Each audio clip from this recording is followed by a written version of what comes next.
आज के डेट में अगर कोई भी झारखंड में पॉलिटिक्स करे बिना ट्रिपल एम के नहीं कर सकता। कि सुना था कि मंदिर से दाना चुगकर चिड़िया मस्जिद में पानी पीती थी, कि मंदिर से दाना चुगकर चिड़िया मस्जिद में पानी पीती थी। सुना था कि राधा की चुनरी कोई सलमा बेगम सीती थी। एक था रसखान जो रघुपति राघव गाता था, एक था रसखान जो रघुपति राघव गाता था, एक था प्रेमचंद जो लोगों को ईदगाह सुनाता। आज बहुत सारे मीडिया वालों ने हमसे पूछा कि केंद्र में जो केंद्र से आप, चूंकि आप सांसद के चुनाव में लड़ेंगे, आप लोग एमपी के चुनाव में लड़ेंगे, उस समय केंद्र के पास धर्म इशू होगा, आप किन मुद्दों के साथ जाएंगे? मैंने कहा बहुत सारे लोग कहते हैं कि ये चिंगड़ा लोग क्या बदलाव करेंगे। ना कल तक हमें कोई जानता था, ना कल तक हमें कोई पहचानता था, लेकिन आज राज्य के नेतृत्व हमें देख रही है तो कहीं ना कहीं हमें नियति चुनकर लाई है, हमें वो बुद्ध विधाता चुनकर लाया है। अभी आपको तय करना है कि आप हमारा साथ किस प्रकार से देते हैं। तो जैसा कि आप सभी जानते हैं, चाहे सोशल मीडिया का प्लेटफॉर्म हो, अखबार के पन्ने हो या फिर कोई अन्य प्लेटफॉर्म, उनके माध्यम से आपको सूचना मिलता रहा होगा कि आज 2 वर्षों से लगातार झारखंड की मिट्टी में आंदोलन चल रहा है। कुछ लड़के हैं जो लगातार सरकार को निशाने में रखते हैं, विधायक सांसदों को निशाने में रखते हैं और लगातार अपने उग्र तेवर के साथ आंदोलन कर रहे हैं। जी हाँ, मैं भी कभी कभी अपने किसी कार्यक्रम में शामिल होकर जब घर वापस जाता हूं और अपनी तस्वीरों को देखता हूं तो हमें भी यकीन नहीं होता है कितनी भारी संख्या में लोग जुड़ते हैं। और ये जो लोग बिना किसी खर्चे के आए हैं, सब पीड़ित लोग हैं। ये पीड़ित लोग हैं, इसीलिए आपके साथ जुड़े हैं। और इस झारखंड प्रदेश में शायद आप ही लोग हैं जो इस पीड़ित लोगों की आवाज बनकर आए हैं। नहीं तो आज जितने भी लोग राजनीति में चुनकर गए हैं, प्रतिनिधि बनकर गए हैं, आज वे बोल नहीं पाते हैं। मात्र 50 की संख्या में रंधेर वर्मा चौक में हम लोग थे, लेकिन हमने कभी सपने में भी नहीं सोचा था कि जो संख्या 50 में थी वो कभी 50 लाख और 5 करोड़ तक जाएगी। ये हम लोगों ने सपने में भी नहीं सोचा था। तो आखिर कारण क्या था? कारण यही था कि ये लड़ाई हक अधिकार की है, ये लड़ाई उन शोषितों की है। विभिन्न धर्मों को मानने वाले लोग बैठे हैं भारत देश में। अगर धर्म कोड की बात कही जाए तो संविधान 10 धर्म कोड को मान्यता देता है। मैं सभी का आदर करता हूँ। किसी को नीम के पेड़ में शांति मिलती है, किसी को आम के पेड़ में शांति मिलती है, सबका अपना अपना मार्ग है। लेकिन आप लोग जितने लोग बैठे हैं, आप भी जानते हैं, अगर आप किसी की आस्था ईश्वर में, किसी की अल्लाह में, किसी की रब में है, तो आप ये मत अपने जहन में रखिए कि आप कुछ भी करेंगे उसका ध्यान बार बार इसी धरती पे होगा। इस ब्रह्मांड में और भी दुनिया होंगे, उसको बनाने में व्यस्त होगा। एक बात आप जान लीजिए, यदि आज हमारा उद्धार कहीं से होगा, आज अगर कोई हमें सुरक्षा प्रदान करेगा, आज कोई हमारे हक अधिकार की लड़ाई को लड़ेगा, तो कहीं ना कहीं वो सर्वोच्च मंदिर है हमारा, जिसमें सभी धर्मों के लोग की आस्था होती है, जिसे राज्य में हम विधानसभा कहते हैं और देश स्तर पर जिसे हम संसद कहते हैं। जब भी कोई हमारे साथ घटना घटती है तो हम सभी धर्मों के मानने वाले लोग अपने धर्म स्थल पर नहीं जाते हैं, हम कानून की मदद लेते हैं। जब भी हमारे साथ कोई अन्याय होता है, जब भी कोई हमारे साथ अत्याचार होता है, हम अपने धर्म स्थल पर नहीं जाते हैं, हम कानून की सहायता लेते हैं। क्योंकि कहीं ना कहीं भारत, ये दुनिया आज लोकतंत्र के ढांचे में बन चुकी है। और बिल्कुल जिसने इस सृष्टि का निर्माण किया है वो इसी धरती पे उसकी नजर नहीं होगी। जब उसने इस जहां का निर्माण किया है तो क्या 510 मिलियन की धरती में वो बिजी होगा? इस धरती से बाहर कई ग्रह, कई उपग्रह, कई धूमकेतु, कई आकाश पिंड हैं, हो सके वो वहां होगा। इसलिए आज अगर हमें हमारी आने वाली भविष्य को सुरक्षित करना है तो राजनीति के अर्थ को समझना होगा। जो आज संविधान निर्माताओं ने हमारे हाथों में, एक दौर था जिसे हम राजतंत्र कहते थे, हमारे पास लोकतंत्र का सबसे खूबसूरत ढांचा 1 पर्सन 1 वोट 1 वैल्यू है, जो आज के दौर का सबसे शक्तिशाली हथियार है। इस हथियार का आपको इस्तेमाल करना होगा। आज बहुत सारे मीडिया वालों ने हमसे पूछा कि केंद्र में जो केंद्र से आप, चूंकि आप सांसद के चुनाव में लड़ेंगे, आप लोग एमपी के चुनाव में लड़ेंगे, उस समय केंद्र के पास धर्म इशू होगा, आप किन मुद्दों के साथ जाएंगे? मैंने कहा जो लोग आज सऊदी में फंसे हैं, जो लोग आज अन्य प्रदेशों में फंसे हैं, उनके लिए सबसे बड़ा धर्म अगर है तो रोटी का धर्म है, जो मजहब से भी ऊपर है। मैं उन मुद्दों के साथ एमपी का चुनाव लड़ूंगा। आज बहुत सारे लोग ये कहेंगे हम लोग विधायक संसद का ख्वाब या फिर बनने आए हैं। मैं आपको स्पष्ट कहूं, हमारे बीच रिजवान दा भी आज परिचय के मोहताज नहीं रहे, हमारे मोती दा भी परिचय के मोहताज नहीं रहे। इसी बीच हमारे प्रधान महासचिव खान फरजान खान भी आए, परिचय के मोहताज नहीं रहे। निश्चय आज नहीं तो कल ये कोई बड़ी पार्टियां इनको टिकट ऑफर करेंगी, ये विधायक बन सकते हैं, बिल्कुल इनमें काबिलियत है और इनका कहीं ना कहीं क्षमता है। आज नहीं तो कल इनको कोई टिकट ऑफर करेगी, ये एनडीए इंडिया गठबंधन कहीं जा सकते हैं। लेकिन मैं ये हो सके 10 साल बाद पार्टी की सेवा करने के बाद ये मंत्री भी बन सकते हैं, लेकिन यकीन मानिए ये दिल से कभी खुश नहीं हो पाएंगे। हम लोग विधायक सांसद नहीं बनने आए हैं, हम लोग व्यवस्था को बदलने आए हैं। इस बात को ध्यान में डालिएगा। हम एक ऐसा आधार बनाएंगे कि हमारे पार्टी का अगर कोई कार्यकर्ता रहेगा तो वो अभिमान करेगा। हम एक ऐसा माहौल क्रिएट करने आए हैं और आज शुरुआत हो चुकी है। आज हमारे पास एक मुखिया का एक वार्ड सदस्य का प्रतिनिधि नहीं है, लेकिन आज भी लड़के लोग बोलते हैं कि दादा एक फोन हम लोग लगाते हैं और हमारा काम हो जाता है। कल एक कोलियरी क्षेत्र का आदमी हमसे मिला, काफी सीनियर, आज किसी फैक्ट्री में चले जाए, किसी कंपनी में चले जाए, आज हमारे नौजवानों से टॉकिंग करने के लिए घबराते हैं, चाहे एचआर रहे चाहे कोई पदाधिकारी रहे। तो सोच के देखिए, अगर हम लोगों को आप लोग आशीर्वाद देकर अगर नेतृत्व करने का अवसर देंगे तो इस राज्य में क्या बदलाव आएगा। और निश्चय इस बात को ध्यान में रखिए, हम लोग इससे पहले के राजनेता किस प्रकार की परिपाटी में अपने आप को ढाले हैं मायने नहीं रखता है। आज हम लोगों के ऊपर जो आस्था इस राज्य की जनता ने दिखाया है, इससे हम लोग किसी भी प्रकार से विश्वासघात नहीं करेंगे, किसी प्रकार का विश्वासघात नहीं होगा। क्योंकि अगर हमें एमपी का चुनाव लड़ना, तो आप लोग भी जानते हैं अभी भारत देश में 2 ही पार्टियां हैं जो एमपी के चुनाव में दमदार रहेंगी, एक इंडिया गठबंधन है, एक एनडीए गठबंधन है। और मैं आपको कोई झूठ बात नहीं, न हवाई बात नहीं, दोनों पार्टियों के बड़े लीडर हमसे संपर्क करते हैं कि आप बोलिए आपको 3-4 सीट है, इनमें आप नाम लेके बोलिए कि लोकसभा किस सीट से लड़ना पसंद करेंगे।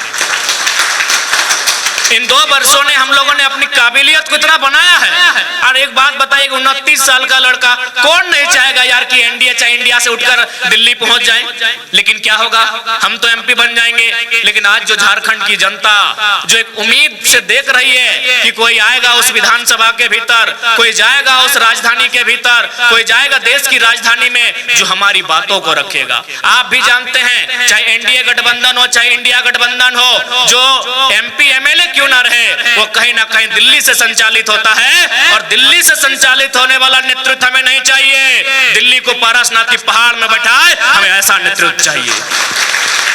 के अंतर्गत पेटरवार क्षेत्र गए थे, वहां 3 सड़क बन के आया है। एक व्यक्ति ने बताया कि जब हमने यहाँ जमीन को खरीदा था तो 30 लाख, चूंकि रोड के किनारे था, 1-1 लाख रुपया प्रति डिसमिल खरीदे, लेकिन सरकार ने हमको 16,000 रेट दिया और 4 लाख में सारा जमीन ले लिया। हमने खरीदा था 30 लाख में और जमीन का रेट हमको मिला 4 लाख, क्योंकि हमारे लिए इस दिल्ली में बोलने वाला कोई नहीं है। इसीलिए हमने उन मीडिया को कहा कि धर्म का मुद्दा रहे चाहे आस्था का मुद्दा रहे, जब हम दिल्ली में कदम रखेंगे हमारे लिए रोटी सबसे बड़ा मुद्दा होगा। आप सोच के देखिए, उसके लिए क्या धर्म मुद्दा रहेगा जिसने 30 लाख में जमीन खरीदा था और मात्र 4 लाख में सारा जमीन चला गया। आप ही सोच के देखिए, क्या उसके लिए कोई आस्था मुद्दा रहेगा? नहीं, उसके लिए उसका हक मुद्दा रहेगा, सत्य मुद्दा रहेगा, उसके लिए उसके साथ जो अन्याय हुआ वो मुद्दा रहेगा। और आज इस बात को आपको मानना होगा। हम लोग एक साधारण सा छात्र, ना कल तक हमें कोई जानता था, ना कल तक हमें कोई पहचानता था, लेकिन आज राज्य के नेतृत्व हमें देख रही है, तो कहीं ना कहीं हमें नियति चुनकर लाई है, हमें वो बुद्ध विधाता चुनकर लाया है। अभी आपको तय करना है कि आप हमारा साथ किस प्रकार से देते हैं। क्योंकि देखिए, ऐसा नहीं कि हम लोग आखिरी हैं, इसके बाद 20 साल बाद फिर कोई आंदोलन आएगा, फिर कोई आंदोलन खड़ा होगा, फिर कोई टाइगर, फिर कोई रिजवान बन के आएगा, लेकिन तब तक हम लोग बहुत कुछ खो चुके होंगे। तब तक हम लोग बहुत चीजें खो चुके होंगे। क्या पता हमारे जल, जमीन, जंगल, हमारे खेत खलियान कहां तक खो चुके होंगे, इसका कोई अनुमान नहीं है। इसलिए मैं ये नहीं कह रहा हूं कि हम लोग आखिरी हैं इसके, लेकिन हाँ, आंदोलन का एक पीरियड होता है। 5 साल में आंदोलन नहीं होता है, 2 साल में आंदोलन नहीं होता है। एक बड़ा आंदोलन जब भी होता है, जब भी कोई राज्य में व्यापक आंदोलन होता है, कम से कम 15 से 20 साल का गैप होता है। उतने दिनों बाद जब फिर कोई नया आंदोलन खड़ा होगा, पता नहीं हम लोग क्या खोने की स्थिति में रहेंगे। इसलिए आज समय की मांग को, नियति की पुकार को, उस ऊपर वाले की रजामंदी को देखते हुए झारखंड के युवाओं के हाथों में आप बागडोर को देने का काम करें। और उम्मीद करते हैं 2024 में अगर हम लोग मजबूत होते हैं तो अपने राज्य सरकार की शक्तियों का उपयोग करते हुए इस राज्य में एक ऐसा वातावरण, एक ऐसा माहौल बनाएंगे कि एक आम व्यक्ति तक वास्तव में हक अधिकार की लड़ाई सार्थक रूप से पहुंचाई जा सके। बहुत सारे लोग कहते हैं कि ये चेंगड़ा लोग क्या बदलाव करेंगे। देखिए, बदलाव आइडिया से होता है। एक छोटी सी आइडिया सिस्टम को बदल देती है, एक छोटी सी आइडिया माहौल को बदल देती है। हमारे पास आइडियाज है, हमारे पास तौर तरीके हैं, हम लोगों ने सोच कर रखा है कि अगर हम लोग को स्थान मिलेगा तो हम लोग क्या कर सकते हैं। अभी उदाहरण के लिए मान के देखिए, माननीय मुख्यमंत्री आज चौक चौराहे जहां देखिए उन्होंने अपने एडवर्टाइजमेंट के लिए लगभग करोड़ों का पोस्टर लगाया है। अब एक बात बताइए, अगर कोई पढ़ा लिखा जिसके पास आइडिया हो, उन पोस्टर बैनर को केवल रोक करके हमें लगता है उन पैसों से छोटी मोटी योजनाएं लेकर हम लोग आ सकते हैं। होंगे कि अभी पार्टी हम लोग को रजिस्ट्रेशन के लिए गया है, अड़चने आ रही हैं, बहुत सारे लोग सवाल करते हैं पार्टी बना क्यों नहीं। अरे भाई, हम लोग चुनाव लड़ रहे, उद्देश्य ही नहीं था। हमारा उद्देश्य था झारखंड के लिए आवाज बनना, लेकिन 2 सालों से लोगों ने कहा कि भाई आप लोग विकल्प के तौर पर आए हैं तो कहीं ना कहीं आप लोगों को पॉलिटिक्स करना चाहिए, तब हम लोग पॉलिटिक्स को मानकर आए हैं, वरना हमारा कभी उद्देश्य नहीं था कि हम लोग राजनीति करेंगे। तो इसलिए अगर ये अवसर आया है तो कहीं ना कहीं अवसर इसलिए आया है क्योंकि झारखंड के साथ जो अन्याय और दुराचार हुआ है ये पूरे ब्रह्मांड में किसी के साथ नहीं हुआ है। हमारे पास 28 राज्य, 8 केंद्र शासित राज्य हैं, वे लोग हवा, धूल, पानी, गर्मी, बरसात सहते हैं। झारखंड के लोग एक्स्ट्रा चीज सहते हैं, उसे अन्याय और जुल्म कहते हैं। पूरे भारत में ऐसा जुल्म कहीं नहीं होता है। पता नहीं दिल्ली में बैठे लोगों को हमसे क्या दुश्मनी है। दुश्मनी ज्यादा नहीं है, हमारे पास जो खनिज संपदा है उसे लूटना चाहते हैं। अगर ये हमारा जंगल होता, जिस प्रकार चूंकि झारखंड एक जंगली क्षेत्र है, तो दिल्ली तो छोड़िए, पड़ोसी राज्य हमें देखने तक नहीं आता, झांकने तक नहीं आता। लेकिन जब से अंग्रेजों ने इन्हें पता दिया है कि यहाँ ये रूढ़ है, ये एक ऐसा प्रदेश है जहाँ कण कण में खनिज है, तब से दिल्ली से लेकर पड़ोसी राज्यों की हम पे नजर है। कोई अब राज्य चले जाइए, हम लोग लगभग 3-4 राज्य इस दरमियान घूम के आए। कहीं तो 100% 3rd 4th ग्रेड में 100% रिजर्व है, कहीं भाषा के आधार पर आपको उसी भाषा में पेपर लिखना होगा, कहीं तो साफ साफ है कि भाई अन्य राज्यों के लोग यहाँ सरकारी नौकरी करेंगे ही नहीं। लेकिन एक झारखंड है जहाँ कोई सीमा नहीं होने के कारण, जहाँ कोई बैरियर नहीं होने के कारण आज हमारे हक अधिकार को लगातार लोग छीन कर ले जा रहे हैं। क्या हमने किसी भीसी को कहा, जैसे यहाँ अभी श्यामा प्रसाद मुखर्जी विश्वविद्यालय है, रांची विश्वविद्यालय है, या फिर विनोबा भावे विश्वविद्यालय है, हमारे पास विनोद बिहारी महतो विश्वविद्यालय है, क्या हमने किसी भीसी को कहा कि भीसी आप वापस चले जाएं, गो बैक, क्योंकि आप हमारे राज्य के नहीं है? नहीं कहा हमने, क्योंकि वो सेंट्रल वैकेंसी है, नेट जेआरएफ के लोग हैं, वो आ सकते हैं। अरे भाई, अगर आप पीजीटी के टीचर में भी बाहर के लोग आएंगे, प्राइमरी टीचर में भी अगर बाहर के लोग आएंगे, तो बताइए क्या झारखंड के लोग झाल बजाएंगे? हमने तो भीसी का कभी विरोध नहीं किया। यहीं जाइए हजारीबाग में, हमको लगता है धनबाद यूनिवर्सिटी की बात कीजिए तो 90% लोग यूपी बिहार बंगाल के हैं भाई, 10% झारखंडी होंगे कि नहीं पता नहीं है, तो दरबान में है, घास छीलते हैं, चपरासी करते हैं, पढ़ाने वाले सब तो बाहर के हैं। लेकिन हमने तो कभी विरोध नहीं किया क्योंकि वो सेंट्रल लेवल की वैकेंसी है। अब अगर प्राइमरी टीचर बन के भी अगर अन्य राज्यों के लोग आएंगे तो झारखंड क्यों बना है? खंडियत है, किसी को बुरा लगता है लगे, लेकिन हमारा लड़ाई कहीं गलत नहीं। हमने कभी रांची के डीसी से सवाल किया या फिर धनबाद के डीसी से कि आप हमारे राज्य के नहीं है, आप चले जाएं? नहीं किया, क्योंकि ए ग्रेड की बहाली है, यूपीएससी से चुनकर आए हैं, वो पूरे देश में कहीं जा सकते हैं। हमने कभी डीसी से सवाल नहीं किया, हमने कभी एसपी से सवाल नहीं किया, हमने कभी जो बड़ी पदाधिकारी हैं जो जिला को चलाते हैं उनसे कभी सवाल नहीं किया। लेकिन भैया, अगर वो दरोगा बन के, वो एसआई बन के, अगर वो बड़ा बाबू छोटा बाबू बन के सभी थानाओं में आएगा तो विरोध करें कि नहीं करें? हमारे लोग आपके राज्य में जिस प्रकार से जाते हैं, जो सम्मान पाते हैं, उसी सम्मान के आप यहाँ हकदार हैं। हमारे लोग महाराष्ट्र में भी हैं, हमारे लोग तमिलनाडु में भी हैं, हमारे लोग कर्नाटका में भी हैं, हमारे लोग गुजरात में भी हैं, हमारे लोग हैदराबाद में भी हैं। तो हमारे राज्य के लोग राज्यों में जो सम्मान, जो हकदार पाते हैं, आप उसके हकदार हैं कि भारत एक संवैधानिक देश है। लेकिन आप ये कहेंगे कि सर्वे सर्वा अगर आप रहेंगे और अगर हम लोग चुपचाप रहेंगे तो ये गलत बात है। और आज ये लड़ाई इसी बात की है कि आज सभी अपने वोट के पावर को समझे, अपने वोट की वैल्यू को समझे। और इस बार जो चुनाव हो, जिनको मतदान देते हैं उनसे सवाल करें। तो भाई जिस राज्य में 40% खनिज संपदा, अगर वहां के लोग पलायन करेंगे, कारण क्या है? न एक नीति का, नीति क्यों नहीं बन रही है? न नेताओं की नीयत ठीक नहीं है। जिस दिन हमारे नेताओं की नीयत ठीक हो जाएगी, इस राज्य में नीति बनेगी और जो लोग पलायन कर रहे हैं कम से कम संख्या में पलायन करेंगे और अपने राज्य में ही रोजी रोजगार करेंगे। भला कौन चाहता है कि बूढ़ी माँ बगोदर में और बेटा सऊदी में, बूढ़ा बाप बिशुनगढ़ में और बेटा कुवैत में, नई नवेली दुल्हन डुमरी में और बेटा सूरत में? कौन चाहेगा भाई? ऐसी व्यवस्था कौन चाहेगा? आखिर इस रोटी की तलाश में ना उसने घर का त्याग किया है, इस रोटी की तलाश में ही ना उसने बूढ़े माँ बाप का त्याग किया है। तो क्या हमारे राज्य सरकार में ये कुव्वत नहीं है कि एक पॉलिसी बनाए? हमारे पास अनुमान हजारों हजार कंपनियां हैं, हजारों हजार फैक्ट्रियां हैं। अरे उतना तो छोड़िए, अगर आज के डेट से अगर हमारे लीडर अगर ये प्रण ले लें कि हम लोग फैक्ट्रियों में चंदा नहीं लेंगे, तो मैं पूरे विश्वास के साथ कहता हूं एक एक फैक्ट्री में 100 गो रोजगार आज के डेट से निर्माण हो जाएगा। यानी वो जितना लोगों को पैसा देंगे मंत्रियों को, अगर वो ना लिया जाए तो 100 को रोजगार होगा। मैं अपनी बात बताता हूँ, बहुत सारी कंपनियों में हम जाते हैं तो बोलते हैं काहे आप नेताजी कैसा करते हैं, चलिए आपको 50 लाख देते हैं, रोजगार की बात मत कीजिए। जो लोग आप बोलते हैं कि ज्वाइनिंग करवा दीजिए, उनकी बात मत कीजिए। तो बारीकी से 2 सालों में ये चीज समझ में आया कि अगर इनकी नीयत ठीक हो जाएगी और ये अपना चंदा केवल कंपनियों से ना लें, तो मेरा मानना है एक एक फैक्ट्री फिर से एवरेज 100 को रोजगार देगी। तो हमको लगता है बड़ी बड़ी कंपनियां 25 से 30 हजार होंगी, कुल तो 50 से पार होंगी। तो सिर्फ आज अगर 81 के 81 विधायक और हमारे 20 सांसद अगर ये प्रण ले कि हमें किसी फैक्ट्री में चंदा नहीं लेना है, चाहे वो रोंगटा की फैक्ट्री हो, टाटा की हो, टिस्को की हो, हिंडाल्को की हो, एचईसी की हो, या वेदांता की हो, या बीसीसीएल हो, सीसीएल हो, या ईसीएल हो, या एनटीपीसी हो, उसी दिन से इस राज्य में एक्स्ट्रा 100 को रोजगार एक कंपनी देगी।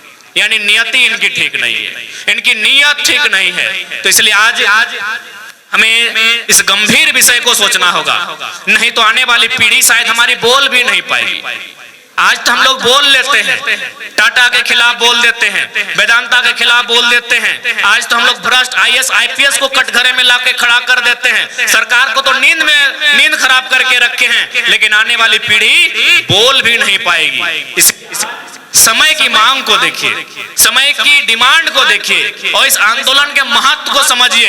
ये आंदोलन एक जाति एक वर्ग का भला करने नहीं आया है, ये आंदोलन तमाम झारखंडी जो हाशिए पे जा रहे हैं, जो डाउन टू अर्थ जा रहे हैं, उनकी एक आवाज बन के आया है। और एक आवाज ही है कि आज इस राज्य में 2 सालों में बदलाव लाके हम लोग खड़ा कर दिए हैं। आप किसी पॉलिटिकल लीडर से मिलिए, वो चर्चा करते हुए हमारा पाए जाएंगे। अरे राज्य की तो छोड़िए, छत्तीसगढ़ से एक मैसेज आया था, इंस्टा में बधाई दिया कि हमारे एक साथी हैं वो छत्तीसगढ़ में विधायक बन गए। तो बोले हमको काहे बधाई दे रहे हैं? बोला 6 महीना से उनको खाली आपका ही वीडियो दिखाया। जो देखिए दादा नाम बता रहे, तो ये कोई मजाक और फेंका फेंकी बात नहीं कर। छत्तीसगढ़ में सीतापुर विधानसभा, छत्तीसगढ़ में काहे खाली वीडियो दे। यानी कहीं ना कहीं ये राज्य ही नहीं, ये देश भी सुन रहा है। तो आप तो राज्य के लोग हैं, आप हमारे अभिभावक हैं, आप हमारे भाई बंधु हैं। इस विचारधारा को इस सीमा के बाहर लोग पसंद कर रहे हैं, मान रहे हैं, उसका समर्थन कर रहे हैं। आप तो हमारे लोग हैं, आपका आशीर्वाद चाहते हैं। जो हमसे बड़े हैं उनका आशीर्वाद और दुलार चाहते हैं, जो हमारी उम्र के हैं उनका हम लोग सहयोग और समर्थन चाहते हैं। इस राज्य में जो नव निर्माण की किलकारी गूंजी है, एक आंदोलन आया है, इस आंदोलन को अब राजनीति का स्वरूप देने के लिए आज हमें कहीं ना कहीं जहां से नीति नियम बनता है, उन नियमों को बनाने वाले लोग जहां पहुंचते हैं वहां खुद को स्थापित करना होगा कि भाई कहीं ना कहीं सबका अपना अपना समुदाय कौम वर्ग होता है। मान के चले ठीक है, जयराम महतो कितना अच्छा बोलता है, अच्छा उसका विचार है, लेकिन यदि हम किसी स्वर्ण समाज में जाएंगे तो हमारा वहां प्रतिनिधित्व एक स्वर्ण समाज का होना चाहिए। वो हमसे डायरेक्ट नहीं मिलेंगे, स्वाभाविक है। यदि हम किसी अनुसूचित जनजाति वर्ग के सामने जाएंगे तो हमारा प्रतिनिधित्व उस वर्ग का होना चाहिए जो हमें वहां तक लेकर जाएगा। तो इसीलिए हमारी प्लानिंग का ऐसा था कि आप जो आपका वर्ग है, जिसे अब तक लोगों ने दिग्भ्रमित करके रखा है, उस वर्ग को आप एकत्रित कीजिए, उस वर्ग को आप जागृत कीजिए, उस वर्ग को आप एकजुट कीजिए। और हम लोग स्पष्ट कहेंगे, हम लोग सामाजिक न्याय की विचारधारा वाले लोग हैं। जिनका 1% आबादी होगा, अरे जिनका 0.1% आबादी होगा, हम उनको इग्नोर नहीं कर सकते हैं। तो इस राज्य में अल्पसंख्यक की आबादी 15% है, कोई भला इग्नोर कैसे कर सकता है? हम सामाजिक न्याय के पक्षधर हैं, हम लोग सामाजिक न्याय को मानते हैं। अगर कोई 1% भी है इस राज्य की आबादी में, उससे भी कम है, तो हम लोग उनको साथ लेकर चलेंगे। अल्पसंख्यक वर्ग तो 15% में आता है। और हमने तो अक्सर रिजवानदा से कहा है कि रिजवानदा, आज के डेट में अगर कोई भी झारखंड में पॉलिटिक्स करे बिना MMM के नहीं कर सकता। सहयोग सबका होगा, लेकिन एक बेस होता है। सहयोग सभी वर्ग का होगा, लेकिन एक बेस होता है। तो इसलिए आज ये हर्ष और उल्लास का विषय है। और अक्सर जो हम पर एक समुदाय, एक वर्ग का, चूंकि ये प्लानिंग है, जब ये आंदोलन को देखा कि इस लड़के का कोई तोड़ नहीं है, इसको पैसा ऑफर करें तो पैसा लेता नहीं है, गाड़ी ऑफर करें तो गाड़ी नहीं लेता है, तब बोल दिया कुर्मी का बेटा है। अब तो देखिए हिंदू मुस्लिम भी करवाता है 2-4 को लोग। तो देखा इसका कोई तोड़ नहीं है, इसे डिगार मना खरीदा नहीं जा सकता है, ये अडिग है, अपने पथ पर अडिग है। तो इसलिए भ्रामक बातें आती रही जात को लेकर, तो कभी धार्मिक बातें, अभी ना जाने 24 तक क्या क्या हथकंडे लोग अपनाएंगे, वो तो खैर कहना मुश्किल है। और आज के डेट में जानते हैं IT सेक्टर, बाकी पॉलिटिकल पार्टियों का क्या है, झूठ को सच करने में माहिर कितने हैं आप भी जानते हैं। आज लोग भगवान की माने या ना माने, अपने आराध्य की माने या ना माने, डॉक्टर की मानते हैं। अब आप कहेंगे भाई आप ये क्या बोले कि भगवान की ना माने, खुदा की ना माने? अरे कौन सा धर्म कहता है ठगी करे चोरी करे? सभी धर्मों के नेता तो ठग रहे, चोरी कर रहे हैं कि नहीं? आज 81 में तो सभी धर्मों के नेता हैं, फिर भी राज्य के साथ ठगी कर रहे हैं कि नहीं? यानी वो भगवान खुदा की नहीं मान रहे हैं, लेकिन डॉक्टर की मानते हैं। हमने डॉक्टर का भी नहीं माना है। तो इसलिए जब भी आपको अगर कोई भ्रामक बातें आपके सामने आए, बस आप एकांत में जाके आंख बंद करके याद करना इस चेहरे को कि हमने इन 2 सालों में इस राज को स्थापित करने के लिए, इस राज के लोगों के अधिकार को चर्चा का विषय बनाने के लिए हमने क्या नहीं खोया।